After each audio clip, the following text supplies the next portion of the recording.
మన ప్రభువును రక్షకుడైన యేసుక్రీస్తు నామములో అందరికీ వందనాలు.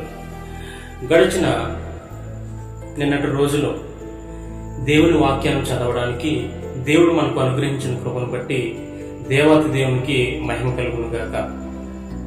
ఈరోజు నిర్గమకాండము 24వ అధ్యాయము మనం చదువుకుని దేవుని నామాన్ని మహిమపరచాలని ఆశిస్తున్నాను. ప్రార్థన. మహాగణుడు మహనీయుడైన యేసయ్య, నీ ఘనమైన శ్రేష్టమైన నామానికి వందనాలు, స్తుతులు స్తోత్రాలు చెల్లించుకుంటున్నాం తండ్రి.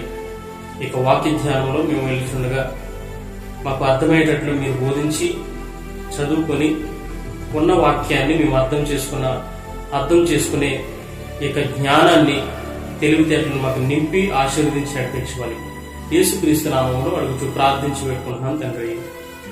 ఆమేన్. Praise the Lord. నాతో పాటు మీరందరూ కూడా ప్రార్థిస్తూ ఏకీభవించాలని ఆశిస్తున్నాను. మరియు ఆయన మోషేతో ఇట్లనెను, నీవును అహరోనును నాదాబును అబీహును ఇశ్రాయేలీల పెద్దలలో 70 మందియు యెహోవా యొద్దకు ఎక్కి వచ్చి దూరమున సాగిలపడుడి. మోషే మాత్రము యెహోవాను సమీపింపవలెను, వారు సమీపింపకూడదు, ప్రజలు అతనితో ఎక్కి రాకూడదు. మోషే వచ్చి యెహోవా మాటలన్నిటినీ విధులన్నిటినీ ప్రజలతో వివరించి చెప్పాను. ప్రజలందరూ యెహోవా చెప్పిన మాటలన్నిటినీ ప్రకారము చేసేదమని ఏకశబ్దంతో ఉత్తరమిచ్చిరి.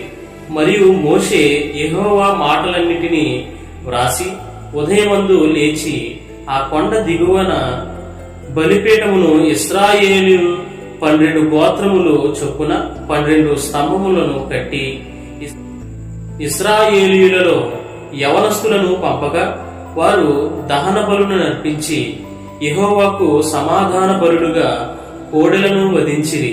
అప్పుడు మోషే వాటి రక్తములో సగము తీసుకుని పల్లెములో పోసి ఆ రక్తములో సగము బలిపీఠము మీద ప్రోక్షించాడు. అతడు నిబంధన గ్రంథమును తీసుకుని ప్రజలకు వినిపింపగా వారు యెహోవా చెప్పినవన్నీ చేయుచు విధేయులమై ఉండుమనిది. అప్పుడు మోషే రక్తమును తీసుకుని ప్రజల మీద ప్రోక్షించి, ఇదిగో ఈ సంగతులన్నిటి విషయమై యెహోవా మీతో చేసిన నిబంధన రక్తము ఇదే అని చెప్పెను. తరువాత మోషే అహరోను నాదాబు అబీహు ఇశ్రాయేలీయుల పెద్దలలో 70 మందియు ఎక్కిపోయి ఇశ్రాయేలీయుల దేవుని చూచిరి. ఆయన పాదముల క్రింద నిగనిగలాడు నీలమయమైన వస్తువు వంటిదియు ఆకాశ మండలపు తేజము వంటిదియు ఉండెను. ఆయన ఇశ్రాయేలీయులలోని ప్రధానులకును ఏ హానియు చేయలేదు. వారు దేవుని చూచి అన్నపానములు పుచ్చుకొనిరి. అప్పుడు యెహోవా మోషేతో ఇట్లనెను, నీవు కొండ ఎక్కి నా ఎద్దుకు వచ్చి అతడు నుండుము.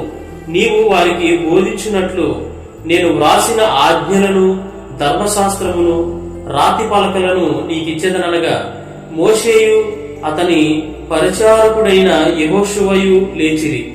మోషే దేవుని కొండ మీదకి ఎక్కాను. అతడు పెద్దలను చూచి, మేము మీ యొద్దకు వచ్చే వరకు ఇక్కడనే ఉండుడి. ఇదిగో అహరోనును హూరును మీతో ఉన్నారు.